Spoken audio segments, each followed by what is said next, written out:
This is News from the Water and I'm Peter Underwood.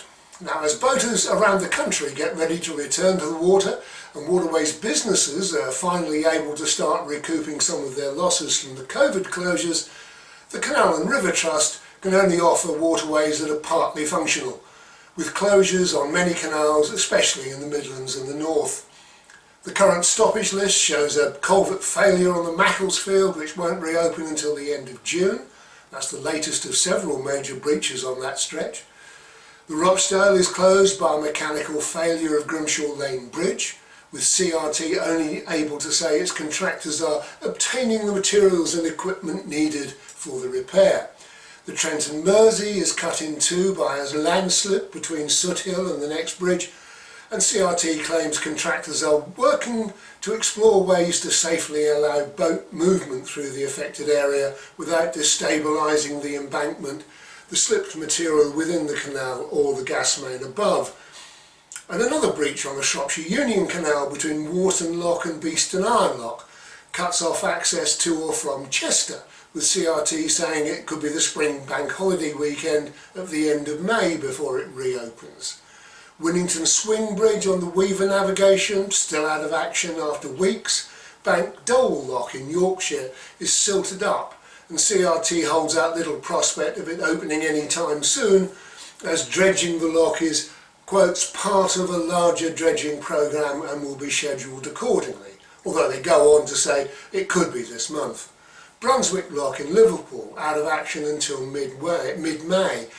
And on the Lancaster Canal, repairs to the wash wall and canal bed near Bolton Sands won't be finished until the end of April. And the Ayr and Calder remains closed between Whitley and Goole, while Selby Swing Bridge is still not swinging and not likely to until May. It's quite a list, and one of the many boaters feeling trapped by the closures is Tom Skelton on board his boat at Selby, who says the stoppages are not only making his licence a waste of money, but costing him in other ways, and he's on the verge of taking action against CRT. I spoke to him today over a video link. You seem to have got yourself into a bit of a rock and a hard place, don't you? I mean, you seem to be trapped up there on the Selby Canal because of stoppages in all directions. Yeah, so I mean the closest stoppage is literally in Selby Basin, which is just 200 yards from where I'm moored, and there's no date as to when they're going to fix it. But even when that's fixed, you know, there's a lot of stoppages around here. I can't even get to the end of Selby Canal. Tankers Bridge has been out for 7 months, and it's looking increasingly like that will be probably a year before they fix it. I mean, I've spoken to the River Canal Trust and they said they hope it to be fixed by the end of May. Well, but the reason they're not fixing it so far is because of the A19, and that's not due to be scheduled to finish, even if it finishes on time, until June. So realistically, we could be looking at a year, I think.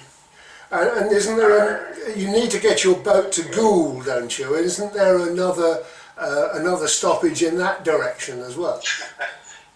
There's a lot more stoppages in that direction. So I was due to get my boat out for servicing and to have a survey for the insurance company. I've already managed to put it off because of the coronavirus plague last year, and they were quite understanding at the time, but I don't know how long they're going to be understanding about it. I mean, my outdrives are probably full of water by now and various other things, so I could do with getting it done.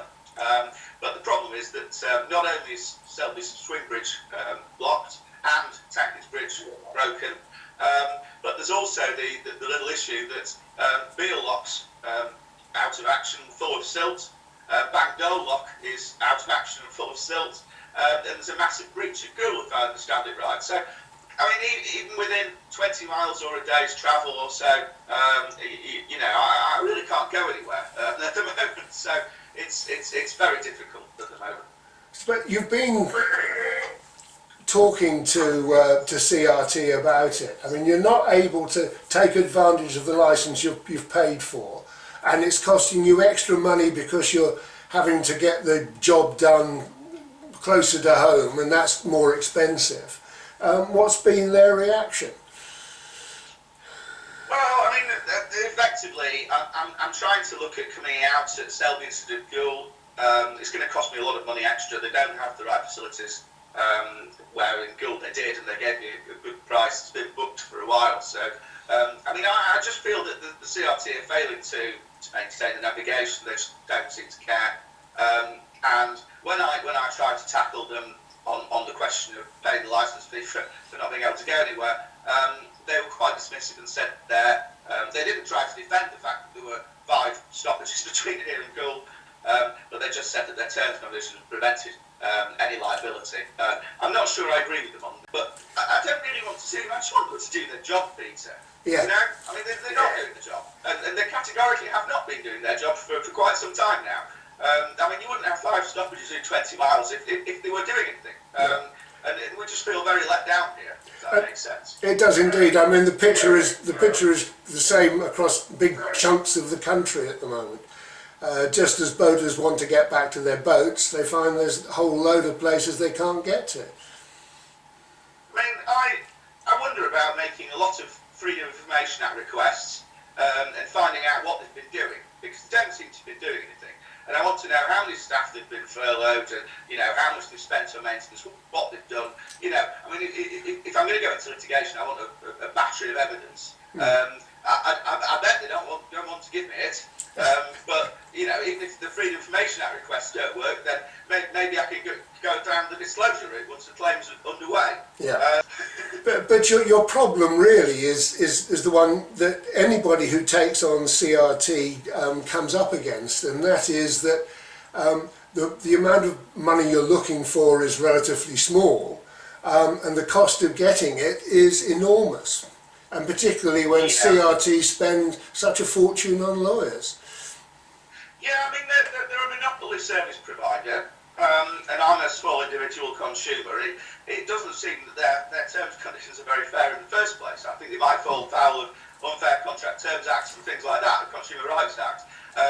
But frankly, the way that they're behaving is not very impressive. I mean, I am genuinely out of pocket, and I'm not really getting anything from a licence fee. So, it doesn't seem very reasonable, but the reality is that the trust can spend its money and my money fighting me, which, it seems ludicrous. And I do wonder if it goes to court, whether I can seek an order that effectively prevents them from using trust money to cover the costs of defending this case, because it doesn't seem right that if they fail to defend it, that they should be spending trust money doing this. No, it doesn't indeed. So, if you've had your plans disrupted by the multitude of stoppages, get in touch on the Peter Underwood Facebook page.